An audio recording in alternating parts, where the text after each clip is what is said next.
Welcome to 99 TV. నేను బ్రహ్మనాయుడు. అయితే మనం మొదటి నుంచి కూడా బోరుగడ్డ అనిల్ అంటే ఒక ఉన్మాదిగానే అతన్ని చూసాం. బేసిక్గా అతను ఉన్మాదే. ఎందుకంటే పసిపిల్లలను రేపు చేస్తానని ప్రకటించినటువంటి వ్యక్తుల్ని ఎవరినైనా ఉన్మాదనే అంటారు. కొన్ని దేశాల్లో అయితే అలాంటి వారి మీద కఠినమైనటువంటి చర్యలు ఉంటాయి. కానీ మన భారతదేశం 100 మంది దోషులు తప్పించుకున్నా పర్లేదు, ఒక నిర్దోషికి శిక్ష పడకూడదు అనేటువంటి ఒక సిద్ధాంతాన్ని ఆధారంగా చేసుకుని మన రాజ్యాంగం మరి రచించబడింది. కాబట్టి ఇలాంటి ఉన్మాదులకి అంత తొందరగా శిక్షలు పడవన్నమాట. అయితే ఇప్పుడు మనం ఒక కీలకమైనటువంటి అంశం ఒకటి చెప్పుకుందాం. ఉన్మాదైనా సరే ఈ ఉన్మాదును వైఎస్ఆర్ కాంగ్రెస్ పార్టీ ఎలా వాడుకుంది, ఎలా వదిలేసింది ఆ అంశం ఒకసారి చూద్దాం. జగన్ హయాంలో రెచ్చిపోయాడు ఉన్మాది బోరుగడ్డ అనిల్. అందరినీ అరగంట సమయం ఇస్తే లేపేస్తాడు. అసలు ఎవరినైనా లేపేయటమే. అంటే మానసికంగా అతను ఒక పిచ్చివాడులాగా వ్యవహరించాడు. చాలా నీచంగా పరుష పదజాలంతో మాట్లాడుతూ అతను ఇష్టానుసారంగా ఆనాడు చంద్రబాబు గారిని, పవన్ కళ్యాణ్ గారిని, లోకేష్ గారిని మాట్లాడిన పరిస్థితి. పవన్ కళ్యాణ్ గారి మీద పదే పదే అనుచితమైన వ్యాఖ్యలు చేశాడు.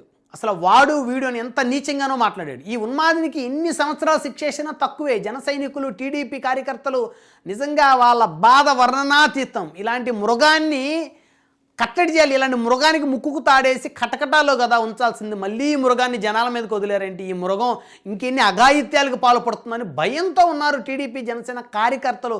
ఈ మృగం ఎక్కడొచ్చి పడుతుందో మీద అని. అయితే ఈ మృగాన్ని వైఎస్ఆర్ కాంగ్రెస్ పార్టీ చాలా తెలివిగా వాడుకుంది, వదిలేసింది. అది ఎలా చూద్దాం. పవన్ కళ్యాణ్ పెళ్ళిళ్ళ గురించి, కూతుళ్ళ గురించి నీచమైన కామెంట్లు ఇతను చేస్తాడు. కానీ వైసీపీ ప్రభుత్వం ఆ రోజు ఎవ్వరు కూడా అడ్డు చెప్పరు. ఆ రోజు ఉన్నటువంటి పోలీసు అధికారులు అడ్డు చెప్పలేదు.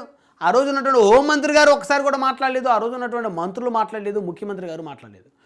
చంద్రబాబు నాయుడు గారిని, లోకేష్ గారిని, వారి భార్యల్ని, పవన్ కళ్యాణ్ గారిని, ఆయన ఇంట్లో కుమార్తెల్ని నోటికొచ్చినట్టు మాట్లాడిన ఈ మృగం, నేను జగన్మోహన్ రెడ్డి చుట్టాన్ని, జగన్మోహన్ రెడ్డి ఆత్మబంధువుని అని చెప్పుకొని ఈ మృగం సమాజంలో ఒక డిస్టర్బెన్స్ క్రియేట్ చేసింది, ఒక న్యూసెన్స్ క్రియేట్ చేసింది ఈ మృగం. అయినా కానీ 5 ఏళ్ల పాటు వైఎస్ఆర్ కాంగ్రెస్ పార్టీ నిద్రపోతూనే ఉంది అనేది చెప్పకూడదు. వాళ్ళు ఎంటర్టైన్మెంట్గా ఎంజాయ్ చేస్తూ ఉన్నారు. తమ రాజకీయ ప్రత్యర్థుల్ని మానసికంగా కుంగదీయాలి అని చెప్పేసి ఇలాంటి మృగాలను వదిలి సమాజంలోకి వాళ్ళైతే మానసికంగా చాలా ఆనందాన్ని కూడా పొందారని చెప్పొచ్చు. నిజంగా పొందకపోతే ఇలాంటి వాళ్ళను ఆ ప్రభుత్వం అరెస్ట్ చేయాలి. ఇలా మాట్లాడడం తప్పు అని చెప్పేసి ఇలాంటి వారికి ఎలాంటి కోటింగ్, పోలీస్ కోటింగ్ ఇవ్వాలి, అలాంటి కోటింగ్ పోలీసులు కూడా ఇవ్వాల్సిన పరిస్థితి. కానీ అలా ఏం జరగల. జగన్ పేరు చెప్పుకునే పచ్చి బూతులతో రెచ్చిపోయింది ఈ మృగం. ఇక వైసీపీ అధికారం కోల్పోగానే ఈ మృగం పాపం పండింది. ఎందుకంటే అన్ని రోజులు ఒకే రకంగా ఉండవు. దాదాపు 50కి పైగా కేసులు నమోదయ్యాయి. మరి మనిషి మీద అయితే 1-2 కేసులు నమోదవుతాయి. మానవ మృగం కదా, పసిపిల్లలను రేపులు చేస్తారని ప్రకటించిన మానవ మృగం మీద 50 పైగా కేసులు నమోదయ్యాయి. చాలా కాలం జైల్లోనే ఉంది ఈ మృగం. ఒక కేసులో బయటికి రాగానే మరో కేసులో ఈ మృగాన్ని లోపలేశారు. వైసీపీకి ఈ మృగంతో పని లేదు. ఎందుకంటే మళ్ళీ వాళ్ళు ఇంకో 10 ఏళ్ళ దాకా అధికారంలోకి వస్తామో రామో అనేటువంటి ఒక ఆలోచనలో వాళ్ళు ఉన్నారు. కాబట్టి ఇంక ఇలాంటి మృగాలకు మాట్లాడే సీన్ లేదు. ఇది కూటమి ప్రభుత్వం.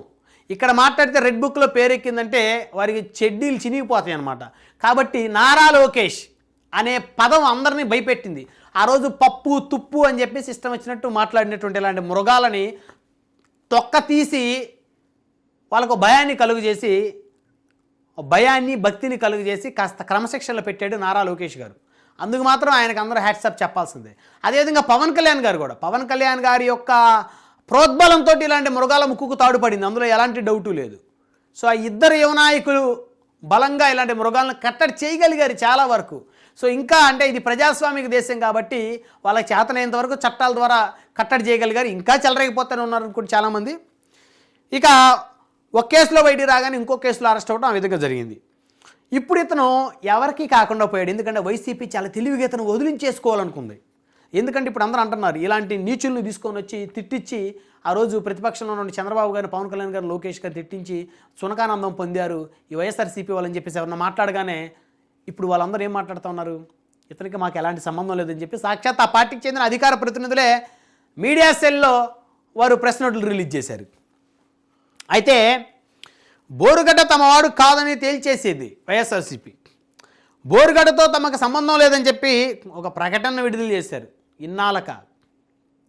అంటే అసలు ఎంత నీచంగా ఆలోచన ఉందంటే రాజకీయ పార్టీలు నడిపేటువంటి కొంతమంది వ్యక్తులకి, ఇలాంటి వాడికి ఎప్పుడు ఇవ్వాలండి మాకు సంబంధం లేదని.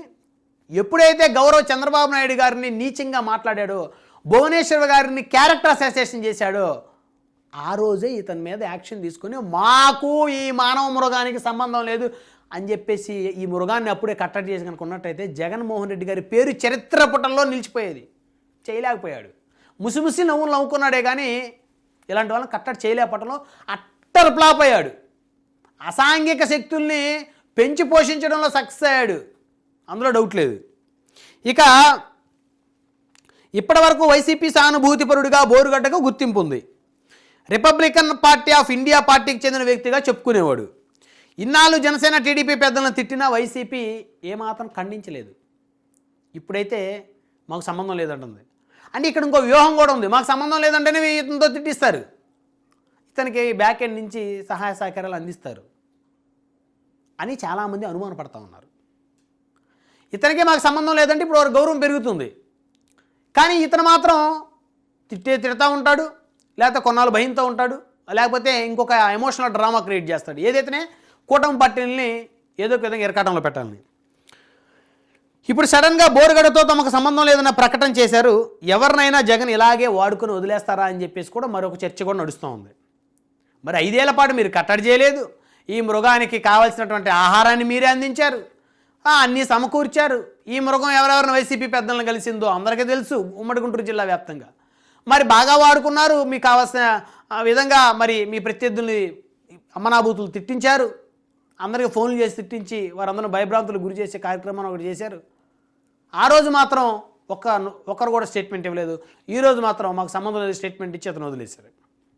అంటే ఎవరినైనా అంతే వాడుకొని వదిలేస్తారు వైఎస్ఆర్ కాంగ్రెస్ పార్టీ అధినేత అని ఒక చర్చ కూడా నడుస్తుంది.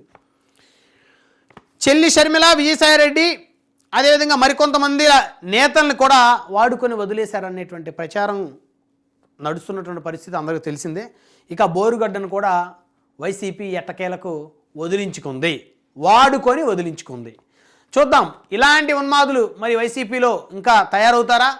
ఒకవేళ తయారైతే వారికి మాకు సంబంధం లేదనే ఆ పార్టీ ఏమన్నా స్టేట్మెంట్ ఇస్తుందా? లేదు, వారి అవసరం తీరేంత వరకు వాడుకొని మరి పూర్తిగా తమకు నెగిటివ్ అవుతుందనుకున్న తరుణంలో మాత్రమే మాకు వారికి సంబంధం లేదని చెప్తారా? వేచి చూద్దాం.